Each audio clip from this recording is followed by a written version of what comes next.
क्या 2024 की वजह से आप लोग ओबीसी का अपमान वाला जो हिस्सा है उसको बार बार कार्पेट बॉम्बिंग उस पर कर रहे हैं? देखिए, मैं आज जो भी वक्तव्य दे रहा हूं मैं कोर्ट के आदेश के आधार पर दे रहा हूं और मैं पढ़कर सुनाता हूं कि जो जज है उन्होंने पाया कि जो वक्तव्य राहुल गांधी का था वो कोई एक दो मोदी के लिए नहीं था, सारे जो मोदी जिनका सरनेम मोदी है उनको उसने थीफ कहा। और गुजरात के समाज में, क्योंकि हो सकता है मैडम का गुजरात से कोई लेना देना ना हो, गुजरात में मोदी समाज के लोग घांची में आते हैं। अब आपकी अगर शून्यता हो दिमाग से कि आप जैन समाज के लोग जो हिंदू मतलब वो अलग एक वर्ग है, या आप पारसी को भी बोले कि इसकी कास्ट होती है क्या ओबीसी, तो वो आपकी शून्यता को समझा दिखाता है। पर जो मोदी गुजरात समाज गुजरात के लोगों से आते हैं वो घांची समाज में आते हैं। घांची तेली का इक्विवेलेंट होता है। ये मतलब कि पूरे घांची समाज का, तेली समाज का ये अपमान है। ये मैं नहीं कह रहा, कोर्ट में आदेश में दर्ज है। दूसरी बात मैं इनसे, ये राहुल गांधी के तो परिवार का तो चरित्र है ना।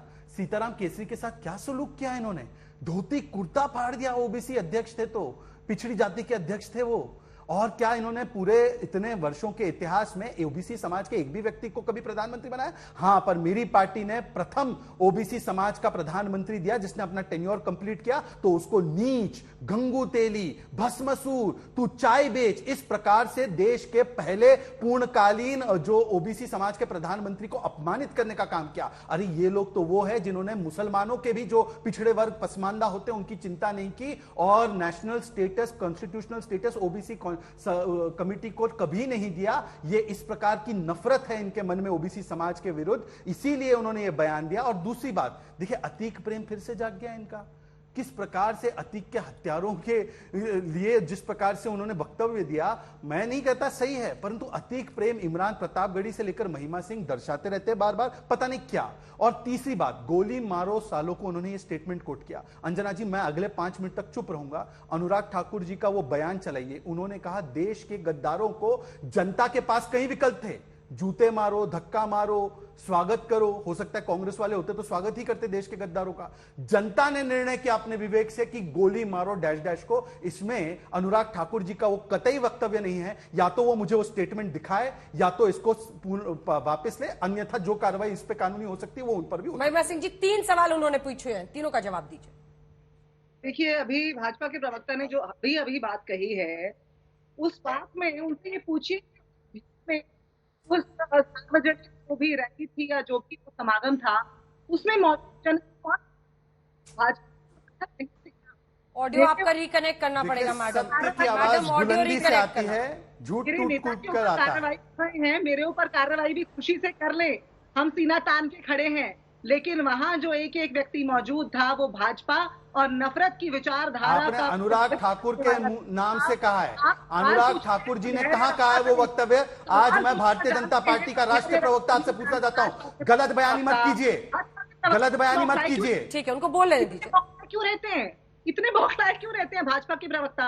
जवाब सुनने का धैर्य नहीं रख सकते क्या? स्टेटमेंट दिखाते मुंह बंद कराइए। पूरे झूठ बोलते हैं और हम चुप रहते हैं, आपकी बात सुनते हैं, क्योंकि हमें अनुशासन सिखाया गया है, परवरिश में भी और पार्टी में भी। अच्छा। अब दूसरी बात ये, इन्होंने जो सारी बातें कही, इन्होंने अतीक प्रेम की बात की। इनका गैर कानून से जो प्रेम है उसकी बात पर हम जाने लगेंगे। 2-3 उदाहरण तो मैंने पहले ही गिना दिए हैं। आजकल ये 2002 को मिटाने में लगे हुए हैं कि 2002 कभी हुआ ही नहीं था। एक के बाद एक जो प्रकरण हो रहे हैं वो सर्वविदित हैं, लेकिन वहीं सर्वोच्च न्यायालय के आंख कान खुले हैं और उन्होंने कह दिया है कि तब वो बिल्किस बानो थी, कल को वो आपके हमारे घर की और कोई बेटी भी हो सकती है। तो इसलिए भाजपा के प्रवक्ता जब इस तरह के इमोशनली चार्ज्ड अप बयान लेकर के राष्ट्रीय टीवी चैनल्स पर आते हैं, उनको ये याद रखना चाहिए कि इस देश के लोग आज सत्यपाल मलिक के बयान के ऊपर जवाब मांग रहे हैं। पुलवामा के शहीदों के परिवार आज जवाब मांग रहे हैं कि चुप रहने को क्यों कहा गया था। आज इस देश के लोग ये भाजपा से जानना चाहते हैं कि कानून को क्यों रौंदती रहती है भाजपा।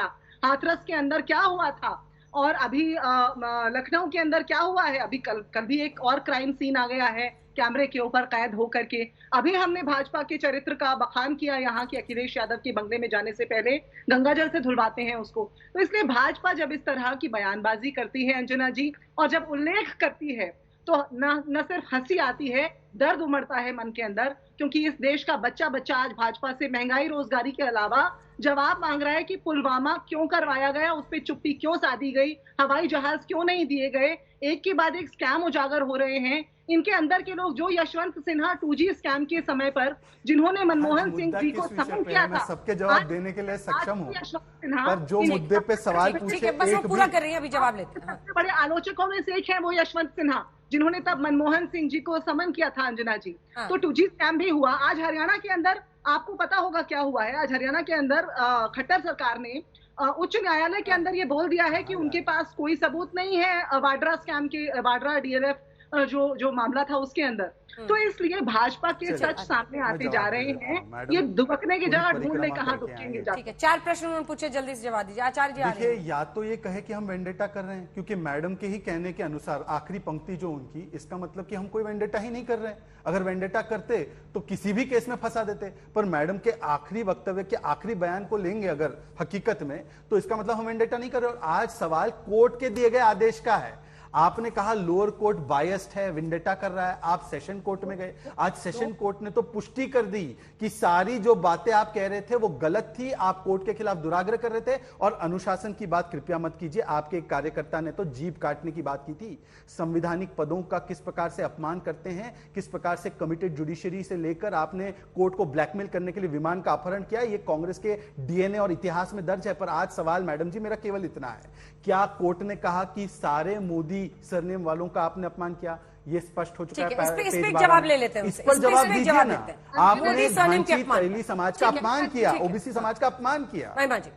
अंजना जी, भाजपा के प्रवक्ता की नादानी पर दया भी आ रही है मुझे, क्योंकि उन्होंने अभी कहा कि हमने बोला कि लोअर कोर्ट ने वेंडेटा के साथ एक्ट किया। मुझे हमारी कोई ऑफिशियल प्रेस कॉन्फ्रेंस या ऑफिशियल स्टेटमेंट दिखा दीजिएगा जहां वो ये बात कर रहे हैं। वो हमारे कार्यकर्ता की बात कर रहे हैं जिसने जीप काटने की बात की। तो इनके कार्यकर्ता तो जाकर पब्लिकली एनकाउंटर्स करते हैं, उसका जवाब यहाँ पर दे रही हैं। और दूसरी बात, हमारे किस कार्यकर्ता ने एनकाउंटर किया? ये क्या चल रहा है अंजना जी? आपका शो करोड़ों लोग देख रहे हैं। पहले अनुराग जी के नाम पे गलत बयानी, ये कौन सा? नहीं, हमें बताइए कौन से मेरे कार्यकर्ता ने किया है? नहीं, आप तथ्य दीजिए। आप नहीं कर सकते, अपने अपने अनुशासन की गारंटी ले सकते हैं। नहीं, आप तथ्य बताइए। मैं आपको इंडिया टुडे की रिपोर्ट दिखा रहा हूँ, चॉप ऑफ टंग वाला। आप दिखाइए, प्रूफ दिखाइए कौन से कार्यकर्ता ने एनकाउंटर। वो कह रहे हैं कि कौन सा कार्यकर्ता है, कहां पर उसने ऐसा किया है, वो प्रूफ दिखा दीजिए। न होने दें, मुझे मेरी बात पूरी करने दें। ठीक है, और दूसरी प्रूफ है आपके पास जो अभी आपने आरोप लगाया उसका?